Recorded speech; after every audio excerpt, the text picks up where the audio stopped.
안녕하세요. 커피앤톡입니다. 오늘도 와주셔서 감사드리고요. 바로 사연 읽어보겠습니다. 저는 고아원 출신입니다. 요즘에도 고아가 있을까 하는 분들이 많을 텐데요. 엄밀히 말하면 전 자발적 고아예요. 고아로 사는 게 차라리 나을 것 같아 어린 나이에 고아가 되기로 결심했으니까요. 어릴 적 전 친구들이랑 고무줄 놀이하고 공기놀이 하는 대신 나는 왜 태어났을까? 왜 태어나 이런 고통을 받아야 하나 하는 생각을 하며 지냈어요. 어린 제 눈에도 다른 아이들과 전혀 다른 저의 삶이 납득하기 힘들었기 때문이었죠. 다른 아이들이 커서 뭐가 될지를 꿈꾸며 하루하루 행복하게 자라는 동안 저는 도대체 나는 무슨 잘못된 운명을 타고 태어난 것일까를 생각하며 어두운 유년기를 보냈어요. 그 이유는 바로 제 새어머니 때문이었죠. 제가 아주 어릴 때 어머니가 돌아가셔서 어머니 얼굴과 어머니가 어떤 분이셨는지는 솔직히 기억이 나지 않아요. 하지만 한 가지 분명한 건 아버지가 재혼한 새어머니와는 전혀 다른 분이었다는 것만은 분명해요. 예, 너는 젓가락질도 못하니? 이리 줘. 젓가락질 다 배울 때까지 벌 서고 있어? 저의 어린 시절은 온통 새어머니에게 혼나는 나날로 채워져 있었어요. 젓가락질을 못해서 밤에 이불에 오줌을 싸서 심부름을 제대로 못해서 저는 늘 혼나는 아이였어요. 새어머니는 제게 방법을 가르쳐주는 대신 눈치껏 스스로 다 익힐 때까지 혼을 내고 벌을 주었어요. 전 뭔가 주어진 미션을 잘 해야만 그 집에서 지낼 수 있는 존재였죠. 아빠가 너무 오랜만에 집에 왔지? 우리 딸 이거 먹어봐라. 네가 좋아하는 치킨 사왔어. 새어머니가 저에게 유독 엄격했던 것은 아버지 때문이기도 했어요. 아버지는 새어머니가 데려온 제 또래의 딸과 잘 친해지지 못하는 무뚝뚝한 성격이셨고 그래서 저만 챙기는 것처럼 느낀 새어머니는 늘 불만이셨죠. 아니, 우리도 치킨 좋아하는데 당신은 꼭 자기 딸만 그렇게 챙기더라. 나 섭섭해지려 해요.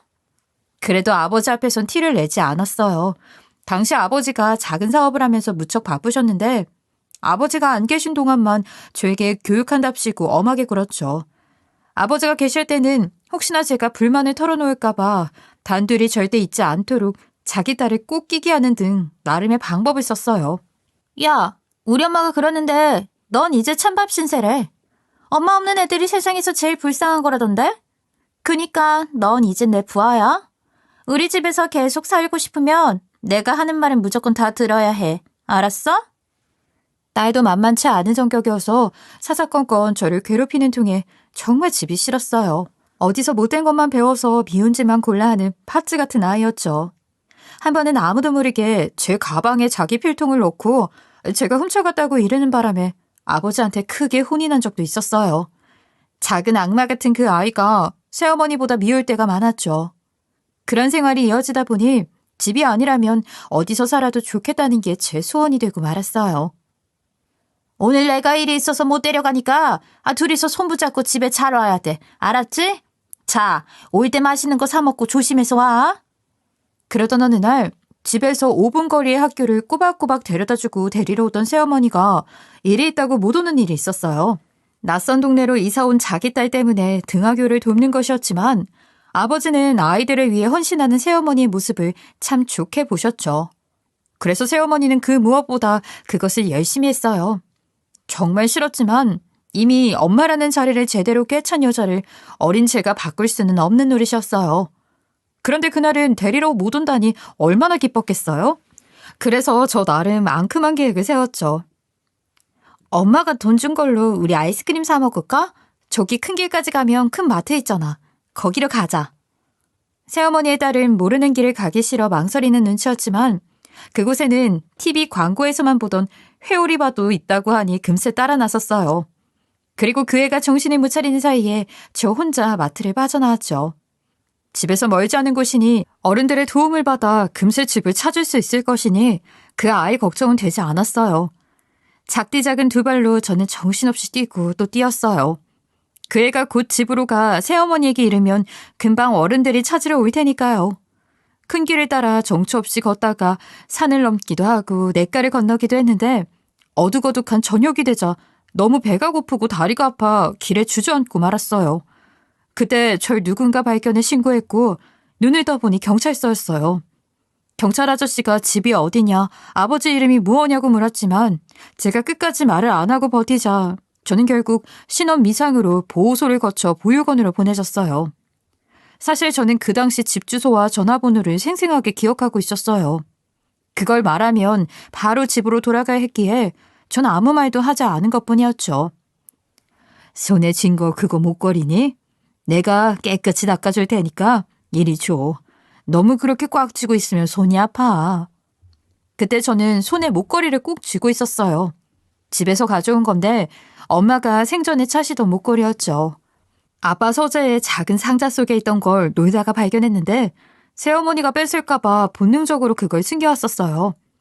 별 모양의 특이한 목걸이가 너무 탐이 났거든요.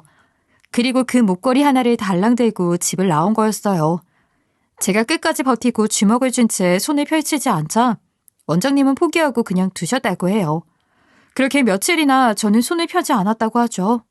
나중에 안 얘기지만 원장님은 이미 그때 눈치를 채셨다고 해요. 제가 버려진 아이가 아니라는 것을, 누군가로부터 도망친 아이라는 것을요. 그래서 본인이 엄마가 되어 저를 꼭 안아주며 키우겠다고 결심하셨대요. 보육원에서의 생활은 기대 이상으로 행복했어요. 가끔 아버지가 그립기는 했지만 자주 보지도 못하고 그나마 새어머니와 그 딸 앞에서 제 편도 속 시원하게 들어주지 못한 아버지여서 그랬는지 너무 보고 싶어 집에 가고 싶다는 생각은 들지 않았어요. 맨날 혼만 내던 새어머니보다 늘 따뜻하신 보육원 원장님이 더 엄마처럼 느껴졌죠. 같이 지내는 언니 오빠들과 동생들도 너무 좋았고요. 새어머니 딸처럼 절 괴롭히는 아이는 한 명도 없었어요. 덕분에 보육원 가족들의 사랑을 듬뿍 받으며 저는 점점 더 밝고 책임감 강한 아이로 자랄 수 있었어요. 너는 어쩌면 이렇게 그림도 잘 그리고 글씨도 잘 쓰고 말도 이쁘게 하니? 밥은 또 어찌나 예쁘게 먹는지. 나중에 어떤 사람이 될지 너무너무 기대된다. 넌 꼭 훌륭한 사람이 될 거야. 나는 널 믿어. 원장님의 무한한 사랑과 편안한 보육원 생활 때문이었을까요? 저는 고등학교를 좋은 성적으로 졸업하고 비교적 안정적인 회사에 취업할 수 있었어요. 이거 잘못된 건가? 비상연락망에 집 주소가 없네요. 이게 왜 그런 거죠? 그건 솔직히 말씀드리겠습니다. 저는 지금까지 많은 분들의 도움으로 자라왔습니다. 저를 낳거나 저와 피와 섞인 것도 아닌데 물심양면으로 절 키워내신 분들이에요. 그분들에게 비상 상황에까지 연락을 드리며 더 이상 폐를 끼치고 싶진 않습니다. 지금은 혼자이고 아직 지낼 곳을 찾지 못해 주소를 적지 못했습니다. 만약 이 회사에 입사하게 된다면 그때 제 주소가 정해지게 될 것 같습니다. 제 새로운 미래도 마찬가지로요. 대단한 꿈이 있던 것도 아니고 그저 내 한 몸 먹고 살 든든한 직장이 필요했기에 고만고만한 회사 여럿에 서류를 넣었는데 면접 때마다 왜 주소가 없냐는 질문을 받았어요. 그중에서 단 한 곳에서만 질문에 대한 저의 답변에 진심으로 공감해주고 긍정적인 평가를 해주었는데 그곳이 바로 지금 다니는 저희 회사였죠. 나중에 다 들키고 곤란해지느니 미리 다 털어놓고 시작하자는 의미로 솔직하게 대답했는데 면접관 분들은 제 대답을 듣고 가만히 고개를 끄덕이더니 이런 말씀을 해주셨어요. 그래요. 이제 우리 회사에 다니면서 소중한 사람들을 얻었으면 좋겠네요. 그렇게 면접에 합격한 날 원장님은 저를 부둥켜 안으시면서 우셨어요. 제가 너무 기특하고 예쁘다며 몇 번이고 얼굴을 쓰다듬고 어깨를 두드려 주셨죠. 이제 겨우 취직한 건데 훌륭한 사람이 되겠다. 보육원의 자랑이 되겠다는 말씀은 못 드려요. 당분간은 제 앞가림하기도 버거울 것 같으니까요.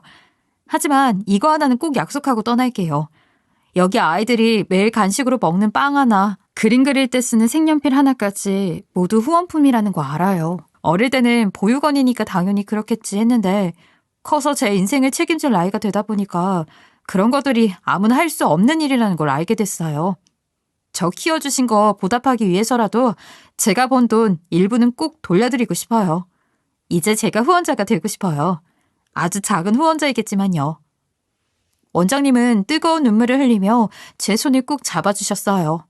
그리고 겉옷 안주머니에 조심스럽게 간직하고 있던 봉투를 내미셨어요. 그래, 나는 네가 꼭 그렇게 되리란 거 믿는다. 그런데 지금은 월급 받기 전이잖니. 아직까지는 도움 받아도 된다. 이거 가져가서 꼭 따뜻한 물 나오고 깨끗한 방 오더라. 많지는 않아서 미안해. 그래도 내가 사비로 마련한 거니까 엄마가 주는 쌈짓돈이다 생각하고 편하겠어. 응? 대체 얼마간 모으고 얼마나 간직하고 계셨는지 꼬깃꼬깃해진 봉투를 보니 눈물이 왈칵 쏟아졌어요. 너무 감사해서 꼭 이 은혜를 보답하겠다는 생각으로 보육원을 떠났죠. 보육원에 들어올 때는 목걸이 하나뿐이었지만 나올 때는 목걸이와 원장님이 건네주신 봉투 그리고 그곳에서 함께한 아름다운 추억들과 함께 든든하게 나올 수 있었어요. 원장님이 주신 돈과 학교 다니면서 틈틈이 아르바이트해서 모은 돈 조금을 더해 고시원에 들어갈 수 있었어요. 원장님 덕분에 깔끔하고 그리 좁지 않은 여성용 고시원의 방을 얻을 수 있었죠. 회사 근처여서 걸어다니며 차비 아끼고 점심값이 아까울 땐 집에 와서 공짜로 제공되는 라면을 먹고 가면서 악착같이 돈을 모았어요. 제 사정을 아는 회사 동료들은 좋은 게 있으면 저부터 챙겨주면서 가족처럼 아껴주셨죠. 회사가 집처럼 아늑하게 느껴질 정도로요. 이건 어떻게 정리하는 거예요? 제가 아무것도 몰라서. 여기서 일 제일 잘하신다고 부장님이 그러시던데. 저 조금만 가르쳐 주시면 안 될까요? 회사에서는 격리 파트에서 일했는데 그곳에서 대졸 사원으로 입사한 남편을 만나 결혼까지 하게 됐죠. 제가 선배이다 보니 신입사원이었던 남편에게 일을 가르쳐주다 정이 들었는데요. 남편은 아버지가 작은 사업을 하시고 어머니는 가정주부인 유복한 집에서 자라 생각까지 여유로운 사람이었어요. 처음 인사를 드리러 가는 날에도 혹시 시댁에서 반대하실까 제가 전전긍긍하는 저를 보며 전혀 걱정할 일 아니라고 여유를 부렸죠. 우리 부모님 그렇게 꽉 막히신 분들 아니야. 오히려 돌봐줄 딸내미 생겨서 좋아하실걸. 걱정 마. 안 잡아먹어. 반대하시면 깔끔하게 헤어지자는 생각으로 독한 마음 먹고 인사를 드리러 갔는데 마당까지 있는 예쁜 2층 집에서 상냥한 미소로 뛰어나오시는 어머니를 보자 독한 마음이 눈 녹듯 사라졌어요. 거실에서 기다리시던 아버님도 아빠 미소를 보이시며 어서 오라고 반겨주셨죠. 애한테 얘기 들어서 어떻게 자랐는지 알고 있어요. 참 대견하네요. 이렇게 훌륭하게 잘 자랐으니 키워주신 분들도 참 자랑스러우시겠어요. 그래서 말인데 처음 만난 자리에서는 좀 부담스러울 수도 있는데 우리를 그냥 엄마 아빠다 생각해줘요. 우리는 딸 하나 가져본 게 소원이었던 사람들이니까. 아들만 둘이어서 얼마나 벅벅했다고. 물론 그렇다고 우리 아들이 못난 건 아니에요. 오해 말아요. 이렇게 참한 아가씨를 데려온 거 보면 나 닮아서 안목 하나는 끝내주는 거 아니겠어요? 그동안 남편이 왜 그렇게 여유를 부렸는지 그제야 알게 됐어요. 시부모님은 세상에 없는 따스한 분들이었어요.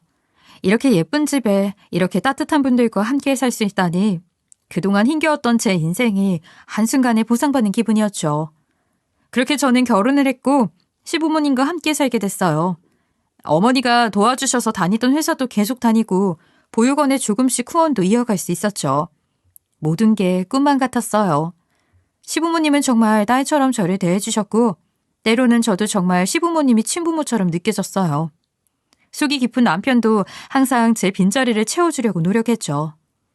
자, 결혼 선물. 자기가 제일 소중하게 생각하는 그 목걸이 내가 깨끗이 다시 다듬어 달라고 했어. 자기가 끝까지 사양했지만 그래도 결혼 예물인데 다이아 하나는 박아야 할 것 같아서 가운데 다이아도 넣어봤어. 내 성이니까 꼭 받아줘. 사랑해. 저는 아무것도 해준 게 없는데 남편은 엄마가 남긴 목걸이를 가공하고 다이아몬드까지 넣어서 선물했죠. 저는 그 소중한 목걸이를 평생 걸고 있겠다고 다짐했어요. 돌아가신 엄마 그리고 사랑하는 남편을 생각하면서요. 이뿐만이 아니었어요. 남편은 보육원에 결혼기념으로 냉장고랑 세탁기도 보내고 원장님께 가서 잘 키워주셔서 감사하다고 절까지 하고 오면서 저에게 감동을 주었어요. 저한테 어떤 게 가장 의미 있는 것인지 어떤 것을 제가 가장 소중하게 생각하는지 너무도 잘 아는 사람이었죠. 그래서 더 고마웠어요. 결국 입사 당시 면접 때 면접관님께서 말씀하신 대로 저는 회사에 다니면서 소중한 사람들을 얻게 된 것이었어요. 어릴 적 어두웠던 기억을 모두 잊고 완전히 새로워졌고 새로운 삶이 너무나 달콤해서 항상 감사하는 마음으로 살게 되었죠. 그녀를 만나기 전까지는요. 아니 근데 여기 사무실이 왜 이렇게 칙칙해? 주말에 인테리어 새로 가능해요? 책상도 너무 낡았던데. 그리고 김사원 말이야. 구졸사원이죠? 스타킹 올이 다 나간 것도 모르고 아까 회장님까지 계신 회의실에 들어왔더라고. 여기 사원 자기관리 수준이 왜 이래요? 아주 기대 이하네요. 제가 그토록 소중하게 생각했던 회사에 처음으로 사직서를 쓰고 싶은 생각이 든 건 바로 새로운 팀장님 때문이었어요. 입만 열면 날카로운 말이 날아가고 지나만 가면 시베리아 혹한이 몰아치는 공포의 상사였죠. 특히 고졸사원들을 대놓고 무시했는데 나가라고 하는 말보다 더 무섭게 소문을 만들고 이미지를 추락시켜서 스스로 못 견디고 떠나게 만드는 질이 안 좋은 상사였어요. 참, 구하라고 하던데 맞아요? 요즘도 구하가 있나? 전쟁통도 아니고. 그럼 구하라서 우리 회사 들어온 거예요? 사회적 배려 대상자, 뭐 그런 거? 입사할 때도 그런 게 있는 줄 몰랐네. 그럼 일종의 낙하산인 거잖아. 부모 없는 게 빽이라니. 어디 부모 있는 사람은 서러워서 살겠어? 이런 걸 회의실에서 사원들 앉혀놓고 농담이라고 짓거리는 팀장은 사람을 말로 죽이는 타입의 인간이었어요. 그 어떤 시련도 굳굳이 버텨왔던 저도 점점 지쳐가기 시작했죠. 어떻게 이런 사람이 우리 회사에 스카우트 될 수 있었을까 의심이 들고 회사에 대한 신뢰까지 무너지고 있었어요. 너무 신경 쓰지 마. 지나가는 개가 짖는다 생각하면 아무것도 아니야. 그런 사람 어디에나 있어. 우리 회사나 되니까 지금까지 없었던 거지. 일 하나는 잘하나 봐. 자리가 비어서 급하게 데려오다 보니까 어떻게 그런 사람이 걸린 거지 뭐. 스트레스 풀어, 응? 이제는 남편의 다정한 말도 전혀 위로가 되지 않았어요. 남편은 당한 게 별로 없어서 그런 말을 할 수 있는 거라고 생각됐죠. 너무 당해서 가슴에 구멍이 뻥 뚫린 사람 심정을 어떻게 알겠어요? 아무리 부부라고 해도 말이죠. 그래도 그런 이유로 회사를 그만둘 수는 없기에 참고 또 참으며 회사 생활을 이어갔어요. 그러던 어느 날 팀장이 곧 결혼을 한다는 소식이 들려왔고 도련님도 주말에 집으로 결혼할 여자를 데려오겠다고 말했어요. 타이밍이 좀 절묘했지만 연결고리가 있을 거라곤 상상조차 하지 않았죠. 하지만 결국 최악의 상황이 펼쳐지고 말았어요. 글쎄 도련님이 결혼한다고 데려온 여자가 바로 팀장이었던 거예요. 도련님과 손을 잡고 집으로 들어오는 팀장을 보자 남편은 너무 놀라 의자에서 넘어지기까지 했어요. 저는 팀장의 얼굴을 본 순간 어머니를 도와 준비하던 잡채를 모두 땅에 쏟아버리고 말았죠. 평소 침착한 성격의 저희 부부가 그런 놀라는 모습을 보이자 어머님 아버님이 더 놀라신 것 같았어요. 한마디로 아수라장이었죠. 어머, 두 분 많이 놀라셨나 봐요. 사실 그러실 만도 하죠. 제가 공과사를 칼같이 구분하는 성격이라 진작 알고 있었는데 회사에서는 아는 체를 못했어요. 이게 얼마나 큰 인연이에요? 제가 아주버님 형님과 한 직장에서 그것도 한 부서에서 일하게 될지 누가 알았겠어요? 사실 그 회사 다니신다는 말 듣고 제가 헤드헌터한테 부탁해서 경력직 지원한 거예요. 가족끼리 함께하면 든든하고 너무 좋잖아요. 그렇죠, 아버님, 어머님? 팀장님, 아니 동서는 제가 도련님의 형수이고 남편이 형님이라는 걸 이미 알고 있었어요. 그걸 알고 저희 회사에 들어오고 그걸 알면서도 저한테 그런 행동을 한 것이었죠. 손이 동서를 기선제압하기 위해서였는지 집안에서 제 위치를 내려놓고 싶었는지 그 이유에 대해서는 알고 싶지도 않았어요. 그저 제가 가진 상식으로는 도저히 이해 못할 사람, 평생 안 만나고 살았으면 좋았을 텐데 운명의 장난으로 만난 사람이라는 생각밖에 들지 않았죠. 마치 어릴 적 새어머니의 딸처럼 말이에요. 너 1학년 3반이지? 나도 너희 학교 다녀. 나 너 전부터 알고 있었어. 엄마한테 제 공부도 못하고 엄마 없다고 놀림당한다고 했더니 불쌍한 애라고 봐주라고 했어. 엄마가 너희 아빠랑 결혼하면 더 불쌍해지니까 그냥 내버려두라고. 내가 보기에도 네가 좀 불쌍해 보여서 아는 척 안 했어. 이제 우리 같이 사는 거니까 잘 지내보자. 그 엄마의 그 딸이라더니 이미 저의 존재와 저희 집 사정을 알고 접근한 새어머니와 그 딸이 떠오르면서 동서의 얼굴이 마치 그 아이처럼 보이기 시작했어요. 오랫동안 겨우 아문 상처가 다시 터져버렸고 불안과 공포, 미움과 분노의 마음이 절 괴롭혔죠. 그들을 겨우 피해 새 인생을 찾았는데 운명의 도돌이표가 저를 지옥 속으로 몰고 가는 기분이었어요. 마음에선 반기를 들었지만 저와 남편은 어떤 의견도 없이 도련님과 동서의 결혼을 지켜봐야만 했어요. 결혼식을 올리기도 전에 이미 혼인신고까지 마친 터라 되돌리기엔 너무 늦었기 때문이었죠. 그럴 명분도 힘도 없었고요. 그렇게 결혼을 한 후 새어머니와 딸처럼 동서는 본격적으로 가시덤불을 세워 저를 올감하기 시작했어요. 집에서는 시부모님이 안 보실 때만, 회사에서는 근무 시간 내내 저를 부려먹고 무시하기 일쑤였죠. 부서 직원 모두가 결혼식 때 참석해 저희가 가족관계라는 걸 다 아는데도 말이에요. 우리가 회사에서는 엄연한 팀장 사원 관계인 건 알죠? 상하관계 명심하라는 이야기를 하고 있는 거예요. 알아들었어요? 회사 사람들 눈치채지 않게 팀장 대우 깍듯이 잘해줬으면 좋겠고, 공과사 제대로 구분해서 처신해줘요. 그럼 난 점심 약속이 있어서 나가봐야 되니까 내 자리에서 백 좀 갖다 줘요. 아, 빨리! 가방 가져다 달라는 심부름은 기본이었고, 사원들이 지켜보는 앞에서 커피 심부름을 시키고 복사를 해오라는 등 동서는 저에게 온갖 허드렛 일을 시켰어요. 남편은 물론 이제 막 입사한 막내 사원들까지 민망할 정도였죠. 저도 부당하다고 여기지 않는 건 아니에요. 하지만 회사에서는 분명한 상하관계였고, 동서가 아니라 못된 다른 팀장이 왔어도 그 정도의 갑질은 했을 거라고 생각해서 참고 또 참았어요. 그렇다고 가족끼리 있는 데서 복수를 할 수도 없었어요. 제가 부모님처럼 생각하는 저희 시부모님의 입장을 생각해서였죠. 사실 동서의 인성이 별 볼 일 없다는 건 시부모님도 이미 충분히 짐작하고 계셨지만 어쩔 수 없는 부분이었어요. 동서의 아버지 회사와 시아버님 회사가 협력 관계였기 때문이죠. 좀 더 사실적으로 말하자면 동서 아버지 회사에서 제품 제작을 시아버님 회사에 하청하는 관계였는데, 주요 거래처였기 때문에 심기를 건드리기 어려운 입장이었어요. 동서와 도련님이 유학 시절 만나 알고 지내다가 한국에 들어와 다시 만나 연인 관계로 발전하고 초스피드로 결혼까지 한 거였는데, 도련님 사업 역시 아버님, 동서 아버지 사업과 얽혀있기 때문에 복잡한 함수 관계에 의해 이 결혼은 유지되어야 모두가 윈윈하는 상황이었죠. 그래서 저와 남편은 별소리 못했던 거였어요. 저기, 지금 특별히 중요한 일 하고 있는 거 없죠?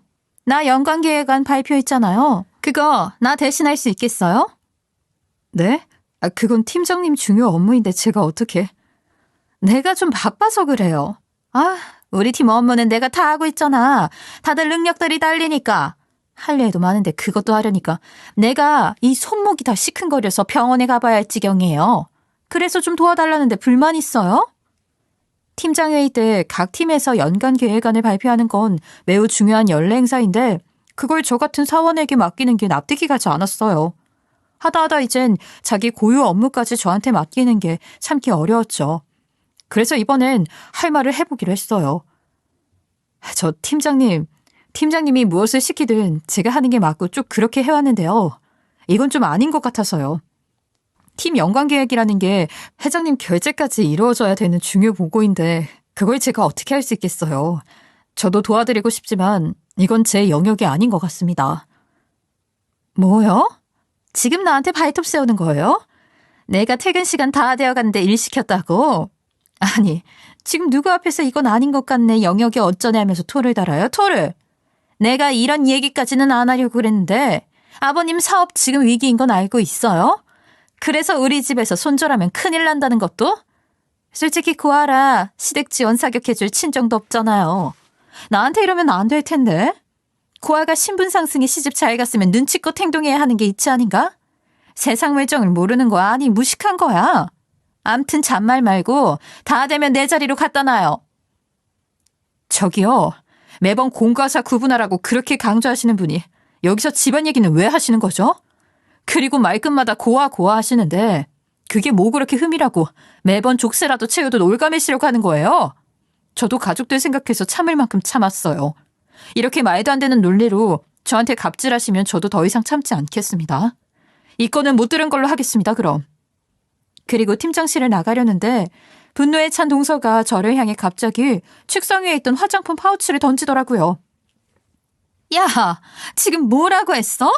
내가 남편 형수라고 사람 대접해줬더니 네가 진짜 사람인 줄 알아?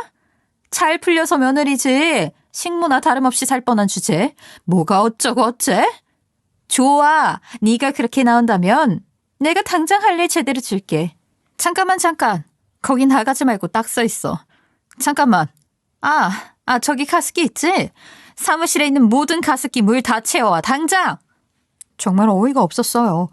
매일 발로 차며 놀던 동네 똥개가 날카로운 이빨을 드러내자 겨우 찾아낸 방어막이 가습기 물을 채우느라는 것이라니 참 한심하고 딱하기도 해서 저도 모르게 헛웃음이 나오더군요. 이게 웃어? 내 말이 말 같지 않아? 야, 너 지금 웃었니? 어? 고한년이 말귀도 못 알아듣고 감히 웃고 있어 지금? 결국 동서는 선을 넘어 제 뺨을 후려치고야 말았죠. 팀장실은 전면 유리로 되어 있었는데 하도 시끄럽게 악각대는 통에 팀원들이 모두 일어나 그 상황을 지켜보고 있었어요. 저는 이 상황이 현실이라는 게 믿어지지 않아 어이가 없었고 다시 한번 실수를 하고 말았죠. 그 모습을 보고 완전히 뚜껑이 열려버린 동서는 제 머리채를 붙잡고 흔들기 시작했어요. 얼마나 세게 잡아당기고 흔들었는지 순간 목걸이가 바닥에 떨어져 버렸죠.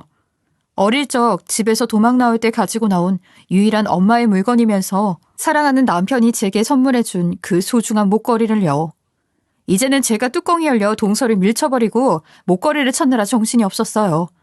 동서고 회사고 뭐고 저에게는 그 목걸이가 가장 중요했으니까요. 그때 그 아수라장 같은 사무실에 남편이 달려들어왔어요. 남편은 다른 부서와 회의 중이었는데 상황이 심각한 것 같자 팀원 중 하나가 남편에게 전화를 한 모양이었어요. 당신 괜찮아? 대체 이게 무슨 일이야? 놀란 남편이 팀장실로 들어와 쓰러진 저를 일으키려고 하는데 저는 완전히 정신이 나간 상태에서 그 목걸이를 찾느라 남편은 안중에도 없었어요. 무릎을 꿇고 책상과 소파, 테이블 아래를 기어다니면서 미친 듯이 목걸이를 찾아 헤맸죠. 그러지 않으면 제 인생이, 제 존재 자체가 저 팥쥐 같은 동서에 의해 송두리째 날아가 버릴 것만 같았어요. 그때 회의 중 남편이 갑자기 귀신 홀린 듯 급한 일이 생겼다며 나간 것이 마음에 걸린 회장님이 직접 사무실을 찾으셨어요. 무슨 일이냐고 묻는 회장님 말에 동서가 갑자기 얼굴을 바꾸며 변명을 해대기 시작했죠. 어머, 회장님. 저희 팀원이 저랑 회의를 하다가 그만 목걸이를 떨어뜨린 모양이에요. 그걸 이렇게 같이 찾아주겠다고 팀원들이랑 팀장인 저까지 나서서 이렇게 눈에 불을 켜고 있는 중입니다. 저희 팀이 이렇게 가족 같아요, 회장님. 아, 그래요? 그럼 나도 도와야죠. 여기 바닥에 떨어진 거 맞지요? 그러면서 갑자기 팀장실 바닥에 무릎을 꿇고 앉아서 기어다니면서 목걸이를 찾기 시작하시는 거예요. 한편으로는 어이없었지만 회장이고 뭐고 전 당시 제 목걸이밖에 관심이 없었기 때문에 대꾸 없이 정신없이 목걸이를 찾아 헤맸어요. 동서와 다른 팀원들도 회장님처럼 바닥을 기면서 목걸이를 찾기 시작했죠. 그리고 얼마 뒤 회장님의 등이 들썩거리더니 갑자기 통곡을 하시는 거였어요. 모두의 시선이 그리로 모일 수밖에 없었죠. 회장님 괜찮으세요? 약삭 빠른 동서는 그 모습을 보고 달려가 회장님을 위로했고 팀원들도 목걸이 찾기를 멈추고 숨죽이고 있었어요. 오직 저만이 계속해서 목걸이를 찾고 있었죠. 목걸이 찾으셨네요. 역시 회장님이시라 다르시네요. 감사합니다. 정말 감사합니다. 동서가 회장님으로부터 목걸이를 받아들였는데 회장님은 목걸이를 손에 쥐고 놔주지 않으셨어요. 우리 별이. 네?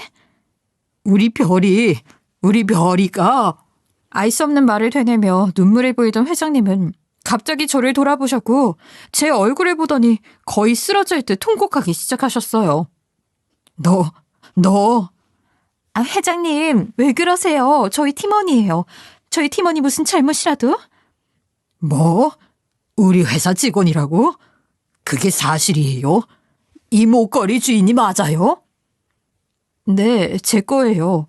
회장님은 단숨에 달려와 저를 와라 끌어안았고 영문도 모른 채 한참을 그렇게 안겨 있어야만 했어요. 동서는 불만 가득한 표정으로 절 노려봤죠. 회장님은 주체할 수 없는 감정을 가다듬더니 절 보고 놀라운 이야기를 시작하셨어요. 별아, 나 모르겠니? 이 아빠 모르겠어. 네? 아빠요? 그제야 저는 그분이, 제 바로 앞에서 저를 보며 오열을 하고 있는 그분이 제 아버지라는 걸 알 수 있었어요. 하도 어린 시절이고 아버지는 늘 바쁘셨기 때문에 얼굴도 잊고 살았는데 이렇게 번듯한 회장님이 되신 데다 고생을 많이 하셨는지 머리가 하얗게 새셔서 제가 못 알아봤던 거였어요. 네가 그렇게 살아지고 내가 사는 게 아니었는데 네가 이렇게 내 회사에서 일하고 있을 줄은. 아이고, 하늘도 무심하지. 이 어린 것을 찾아 내가 얼마나 힘들게 살아왔는데. 바로 내 눈앞에 있는 줄도 모르고. 회장님, 아니 아버지는 제가 사라지던 날부터 무려 5년을 시금을 전폐하고 저를 찾아다니셨다고 해요. 사업도 접고 집안일도 돌보지 않자 새어머니와 딸은 관계를 정리하고 집을 떠나버렸고요. 단서라고는 아버지가 서재에 고이 간직해둔 엄마의 목걸이가 사라졌다는 것뿐이어서 목걸이를 가진 아이를 전국 곳곳으로 찾아다녔지만 결국 찾지 못하셨다고 해요. 그러다 만약 아이가 커서 찾아오면 번듯한 아버지로 마주하고 싶어 사업에 매진했고 이 회사를 키우게 되신 거였어요. 사업이 자리를 잡은 후에도 열심히 찾아 나서셨지만 아무리 돈을 많이 주어도 저를 찾지 못하자 절반쯤 체념한 상태에서 그 목걸이를 발견하게 되신 거였죠. 아버지 또한 이름이 흔한 이름이셨기에 저는 당연히 회장님의 아버지라고는 전혀 생각도 못했어요. 별아, 아빠가 미안해. 아빠가 너무 미안해. 이 목걸이의 별 모양이 무슨 뜻인지 아니? 네 엄마가 너 가졌을 때 우리 사이에 별이 생겼다고 내가 직접 제작해서 엄마에게 선물로 준 거였어. 그래서 네 이름도 별이었고 그거 기억하니?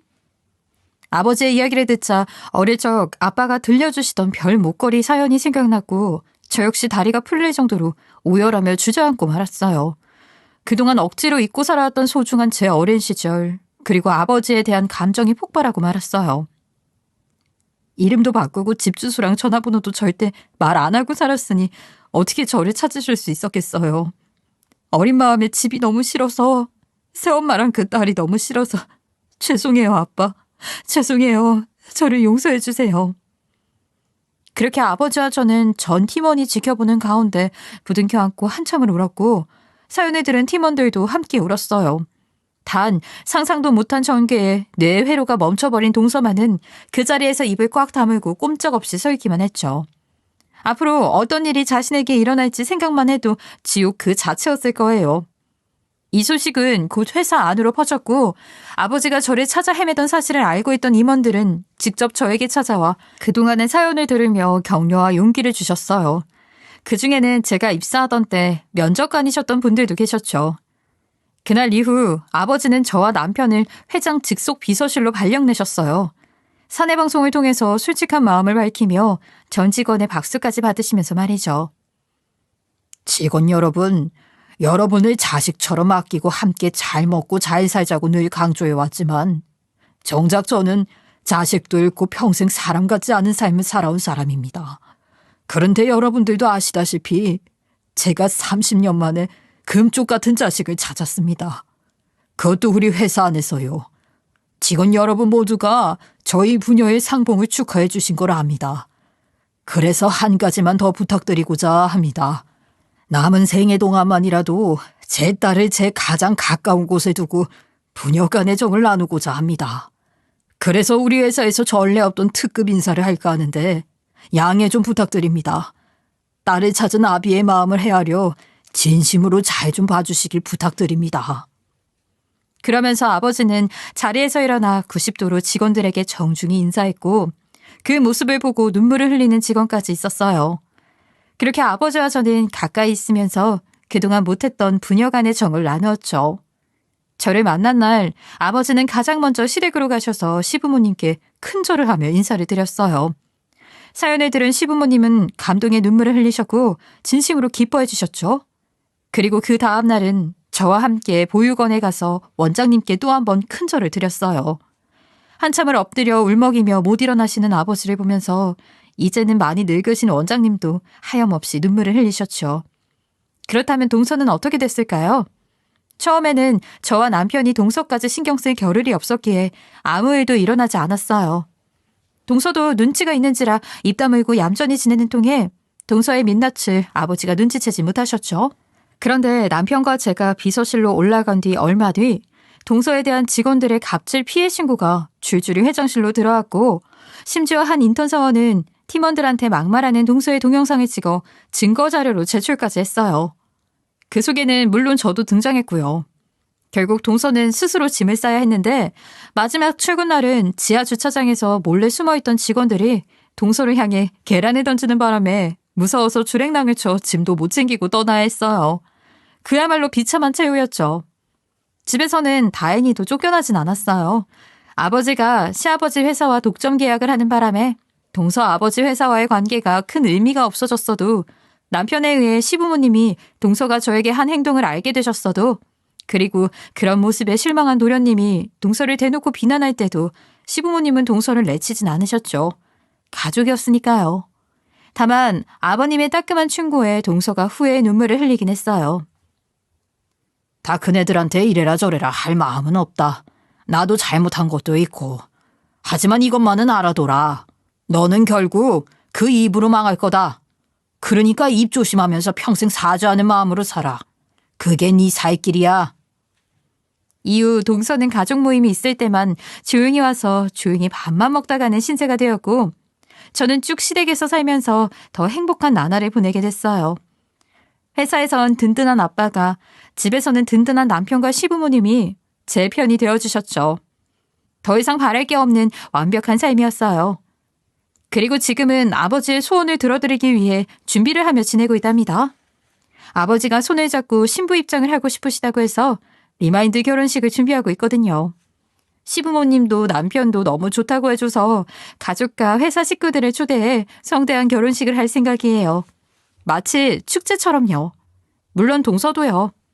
동서 그 축제 같은 결혼식에서 어떤 표정을 짓고 앉아있을지 벌써부터 기대되네요. 한때는 제가 태어난 것 자체가 잘못된 것처럼 느껴졌는데 이젠 제가 이 세상에 왜 태어났는지를 하루하루 실감하며 살아가고 있어요. 저를 아끼고 사랑해준 모든 분께 보답하면서 더 멋진 삶을 살아보겠습니다. 제 이야기 들어주셔서 감사하고요. 모두들 행복하세요. 지금까지 커피앤톡이었습니다. 오늘도 끝까지 함께 해주셔서 감사하고요. 다음 영상으로 또 찾아뵙겠습니다.